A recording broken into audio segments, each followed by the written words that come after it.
ಮಿತ್ರರೇ ನಮಸ್ಕಾರ. ಒಂದು ಸಣ್ಣ ಕ್ರಮ, ಒಂದು ಸಣ್ಣ ಸಂದೇಶ. ನಮಗೆ ಅದು ಸಾಮಾನ್ಯ ಅನಿಸಬಹುದು, ಇದರಲ್ಲಿ ಏನಿದೆ ಅನಿಸಬಹುದು. ಆದರೆ ಅದೇ ಸಣ್ಣ ವಿಷಯ ಒಂದು ಸಂಬಂಧದೊಳಗೆ ದೊಡ್ಡ ಅಲೆಯನ್ನೇ ಎಬ್ಬಿಸಬಹುದು.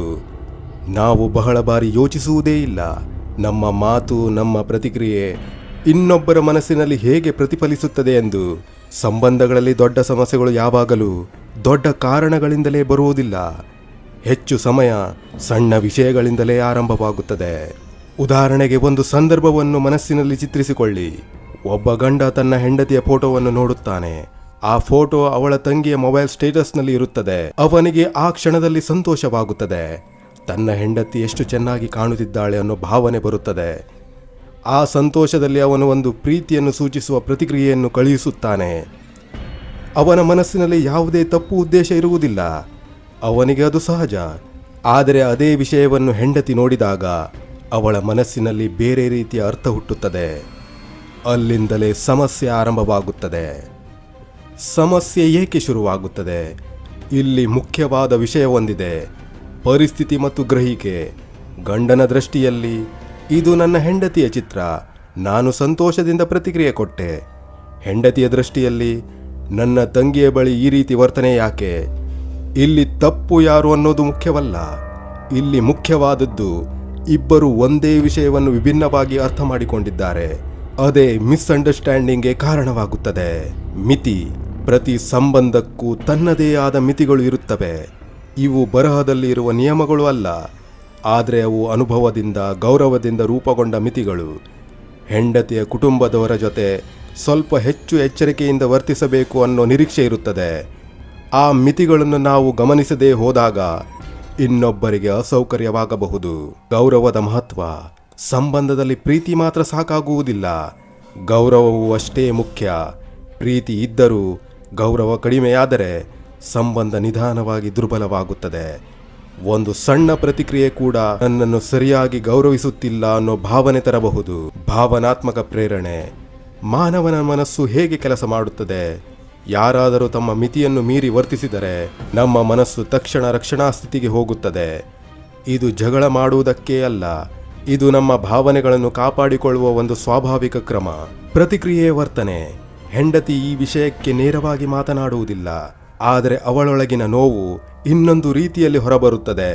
ಹಳೆಯ ಪರಿಚಿತ ವ್ಯಕ್ತಿಯನ್ನು ನೋಡಿ ನಗುವುದು. ಇದು ಕೇವಲ ನಗುವಲ್ಲ, ಇದು ಒಂದು ಮೌನ ಪ್ರತಿಕ್ರಿಯೆ.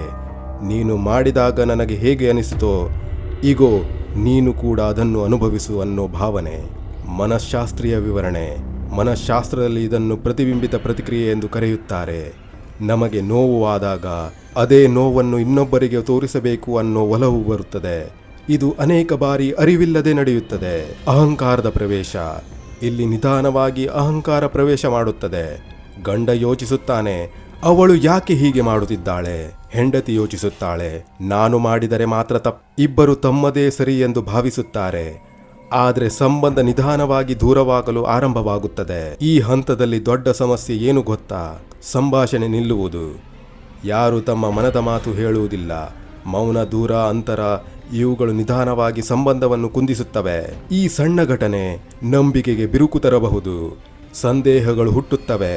ಇನ್ನೇನು ನಡೆಯಬಹುದು ಅನ್ನೋ ಭಾವನೆ ಬರುತ್ತದೆ. ದೊಡ್ಡ ತಪ್ಪು. ಇಲ್ಲಿ ದೊಡ್ಡ ತಪ್ಪು ಏನು? ಒಬ್ಬರ ತಪ್ಪಿಗೆ ಇನ್ನೊಬ್ಬರು ಅದೇ ರೀತಿಯ ಪ್ರತಿಕ್ರಿಯೆ ಕೊಡುವುದು. ಇದು ಸಮಸ್ಯೆಯನ್ನು ಸರಿಪಡಿಸುವುದಿಲ್ಲ, ಇದು ಸಮಸ್ಯೆಯನ್ನು ಇನ್ನಷ್ಟು ಗಂಭೀರಗೊಳಿಸುತ್ತದೆ. ವೈಜ್ಞಾನಿಕ ದೃಷ್ಟಿಕೋನದಲ್ಲಿ ನಮ್ಮ ಮೆದುಳಿನಲ್ಲಿ ಭಾವನೆಗಳನ್ನು ನಿಯಂತ್ರಿಸುವ ಒಂದು ಭಾಗವಿದೆ. ನಾವು ನೋವಿನಿಂದ ಅಥವಾ ಕೋಪದಿಂದ ಇದ್ದಾಗ ಆ ಭಾಗ ಹೆಚ್ಚು ಸಕ್ರಿಯವಾಗುತ್ತದೆ. ಆ ಸಮಯದಲ್ಲಿ ಯುಕ್ತಿ, ಯೋಚನೆ ಕಡಿಮೆಯಾಗುತ್ತದೆ. ಆದ್ದರಿಂದಲೇ ತ್ವರಿತ ಪ್ರತಿಕ್ರಿಯೆಗಳು ಬರುತ್ತವೆ. ಪರಿಹಾರ. ಈ ಸಮಸ್ಯೆಗೆ ಸರಳ ಪರಿಹಾರವೇನು? ಸ್ಪಷ್ಟ ಸಂಭಾಷಣೆ. ಆರೋಪ ಮಾಡದೆ ಶಾಂತವಾಗಿ ಹೇಳಬೇಕು. ನೀನು ಹೀಗೆ ಮಾಡಿದಾಗ ನನಗೆ ನೋವಾಗಿದೆ ಎಂದು ಮನದ ಮಾತು ಹೇಳಬೇಕು. ಅರ್ಥ ಮಾಡಿಕೊಳ್ಳಲು ಪ್ರಯತ್ನಿಸಬೇಕು. ಅಂತಿಮವಾಗಿ ಹೇಳುವುದೇನೆಂದರೆ, ಒಂದು ಸಣ್ಣ ಕ್ರಮ, ಒಂದು ಸಣ್ಣ ಪ್ರತಿಕ್ರಿಯೆ. ಇವು ನಮಗೆ ಸಾಮಾನ್ಯ ಅನ್ನಿಸಬಹುದು, ಆದರೆ ಸಂಬಂಧಗಳಲ್ಲಿ ಇವು ದೊಡ್ಡ ಪರಿಣಾಮಗಳನ್ನು ಉಂಟು ಮಾಡಬಹುದು. ಗಮನದಲ್ಲಿಡಿ, ಪ್ರತಿಕ್ರಿಯೆಗಿಂತ ಅರ್ಥ ಮಾಡಿಕೊಳ್ಳುವಿಕೆ ಹೆಚ್ಚು ಶಕ್ತಿಶಾಲಿ. ಮಿತ್ರರೇ, ಈ ಒಂದು ವಿಡಿಯೋ ನಿಮಗೆ ಇಷ್ಟವಾಗಿದೆ ಎಂದು ಭಾವಿಸುತ್ತೇನೆ. ಹೀಗೆ ಬೇರೆ ಬೇರೆ ರೀತಿಯ ವಿಡಿಯೋಗಳಿಗಾಗಿ ಲೋಕ್ ಡೈರೀಸ್ ಚಾನೆಲ್ ಅನ್ನು ಸಬ್ಸ್ಕ್ರೈಬ್ ಮಾಡುವುದನ್ನು ಮರೆಯದಿರಿ.